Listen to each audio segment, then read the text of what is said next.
Betão, eu queria começar pelo fim de duas ações que me chamaram a atenção, tanto ontem como hoje. Ontem, você e o Marquinhos tiveram uma conversa com o Juscelí, também com o Agnello. Hoje, se juntou a vocês também o goleiro Renan para conversar com os dois. O que se tratava dessa conversa? Manter o foco, né? Um momento importante da equipe, a gente não pode perder esse ímpeto que nós estamos.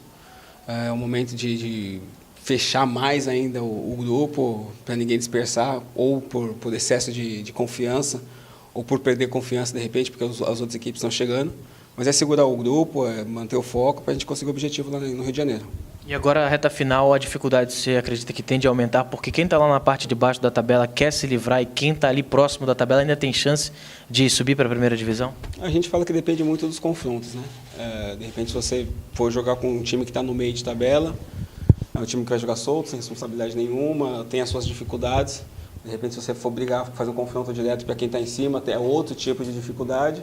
E se for jogar com quem está fugindo lá de baixo, também são outras dificuldades.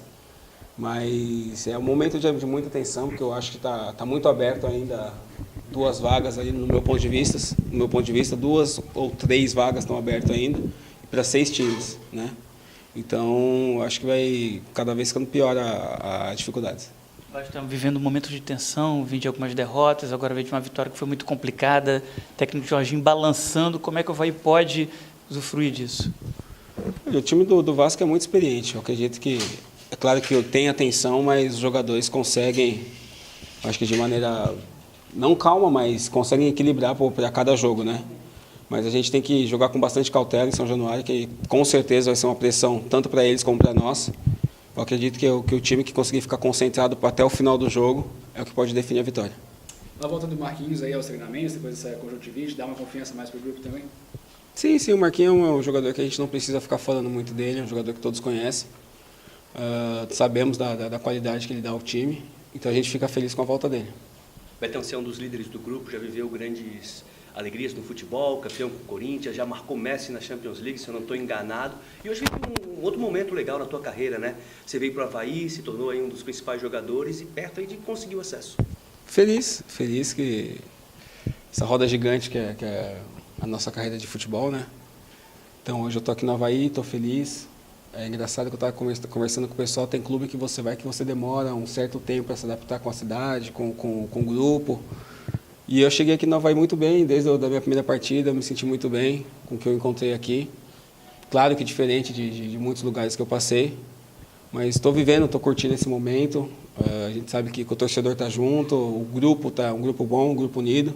De repente você não vê grandes qualidades individuais, mas como o grupo está tudo se saindo bem, isso faz bem para a gente também.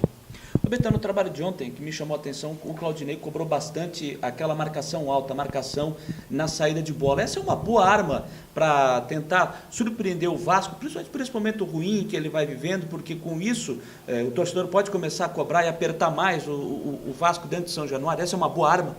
É variação de jogo, é só uma variação de jogo.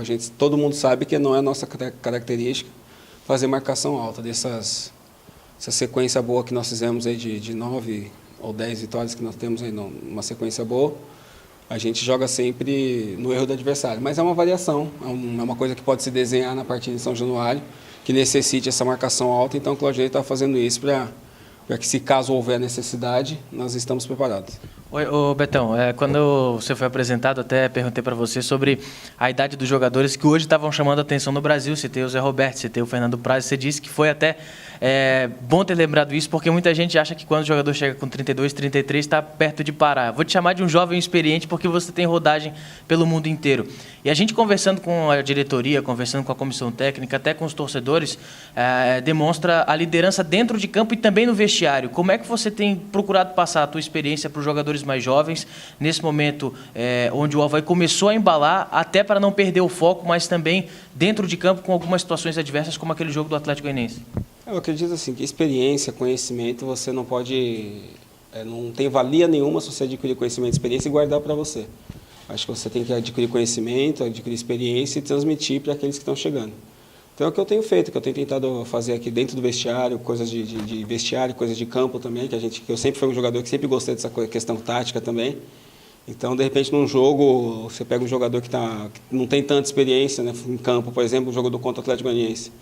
A gente viu que contra o Vila Nova. A gente viu que o Vila Nova estava pressionando a gente de uma maneira que não adiantava a gente ir para cima deles, que ia ficar aquele jogo de então vamos fechar certinho aqui, numa oportunidade que tiver, a gente tem que marcar, e foi o que aconteceu. A gente conseguiu segurar ali e deu resultado. Fora de campo também, de repente uma decisão que algum jogador quer tomar, um vestiário, a gente vê que tem alguma coisa saindo do eixo. Acho que pela experiência você consegue ajudar bastante e isso acaba resultando no trabalho do grupo, né? Não só individual, mas o grupo inteiro sai beneficiado.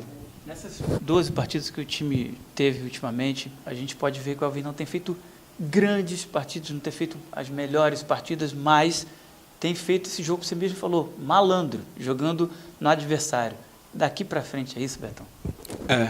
Com certeza.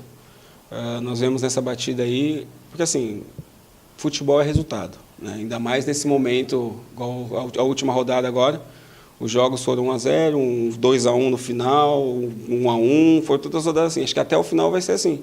O time que souber ler o jogo, fazer a leitura da partida, independente se está vivendo um momento bom no jogo ou não, tem que fazer essa boa leitura, saber o momento e se for para ganhar de 0-0, tá valendo. O que importa é o resultado. Tem que, às vezes, assim, não é aquela malandragem pelo lado ruim, mas é a malandragem do futebol, entendeu? Que às vezes conta bastante. Tem se falado muito em clima de decisão para essa partida contra o Vasco. De fato, clima de decisão é um jogo diferente? Você é um time de maior expressão aí que está na Série B?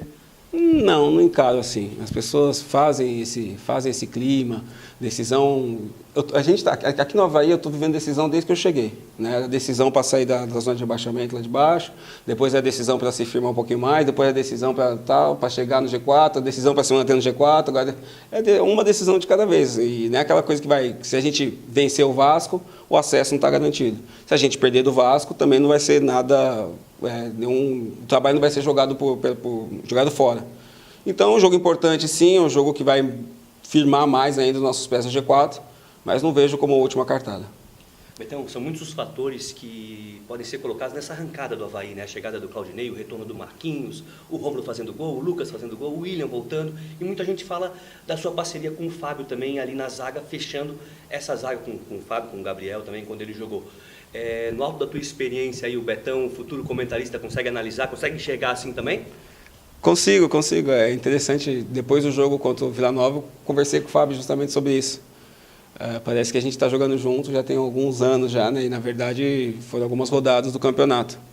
É bom quando você encontra um parceiro de zaga que se identifica na maneira de jogar. O Fábio é um jogador, é um parceiro que te dá confiança, que é fácil fazer a leitura do jogo dele. É um jogador que escuta bastante e a gente tem uma boa comunicação em campo. E isso facilita muito o nosso trabalho ali. Se você conversar, se você entender o seu parceiro de zaga, acho que isso já é um passo à frente para as coisas saírem bem. O que muda para vocês, caso realmente o Renato não seja liberado, e pelo que a gente viu nos treinos aí de sábado, ontem e hoje, o Judson entrando ali no meio de campo? Não, assim, a gente conhece o Claudinei, acho que não tem nem o que esconder, nem para o Vasco, nem da imprensa. A gente sabe que o Claudinei ele tem o seu sistema de jogo. Ele sabe, ele chegou com uma filosofia de trabalho, acho que poucas foram as vezes que ele mudou muito. Então, eu acredito que o jogador que entrar ali na posição vai fazer a mesma função do Renato e não tem muitas novidades. Você como avaliador de futebol também, vendo sempre os jogos quando pode, né?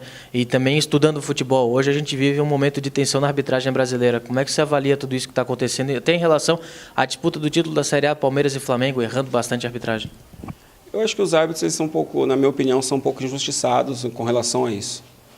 Erros acontecem sim, dificuldades sim, mas eu vejo que você precisa ter um trabalho lá na base, entendeu? Acho que é um trabalho de evolução do aprendizado, do aperfeiçoamento da arbitragem, um trabalho psicológico, um trabalho técnico para eles, um trabalho profissional, porque a arbitragem no Brasil não é profissional. Então, acho que tudo isso conta contra eles.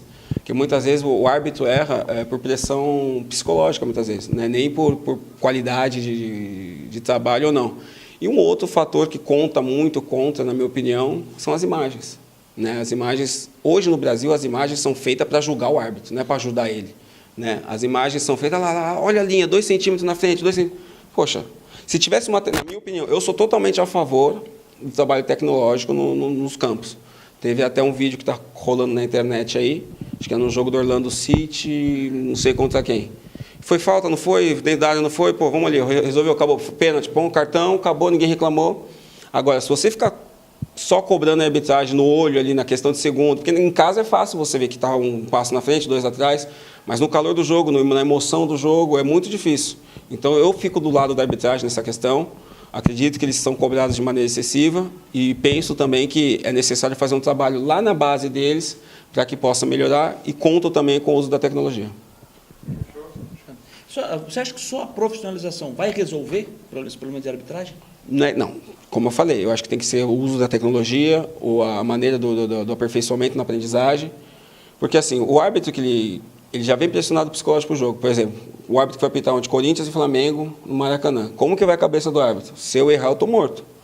Então, ele sendo profissional, ele focado só naquilo, ele pode estar muito mais bem preparado para o jogo do que, de repente, ele ter que dividir a atenção do dia a dia dele com outra profissão. Então, acho que isso pode ajudar. Não é o principal, mas pode ajudar. Fechou. Valeu, gente. Mesmo assim, o Bandeira não pegou agora, impedimento.